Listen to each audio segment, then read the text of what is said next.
நாகையில் வழக்கமான உற்சாகத்தோடு பொங்கல் பண்டிகை கோலாகலம். பாரம்பரிய முறைப்படி பல தலைமுறைகளாக தொடர்ந்து பிரம்ம முகூர்த்தத்தில் பொங்கல் வைத்து குடும்பத்தோடு உண்பது மன நிறைவாக உள்ளது என மகிழ்ச்சி.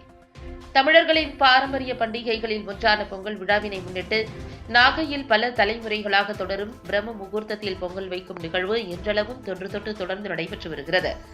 அதன்படி நாகை மாவட்டத்தில் திருக்குவளை, எட்டுக்குடி, வலிவலம், கொத்தங்குடி உள்ளிட்ட பல்வேறு கிராம பகுதிகளில் அதிகாலை முதலே வீடுகளில் பொங்கல் வைத்து வருகின்றனர்.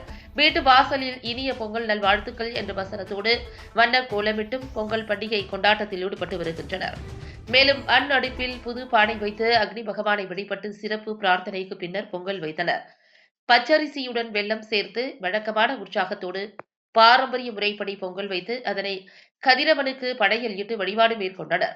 தொடர்ந்து பல தலைமுறைகளாக குடும்பத்தோடு இதேபோல் பொங்கல் இட்டு உண்டு மகிழ்வது மிகவும் மன நிறைவாக இருப்பதாகவும் மகிழ்ச்சி தெரிவித்துள்ளனர்.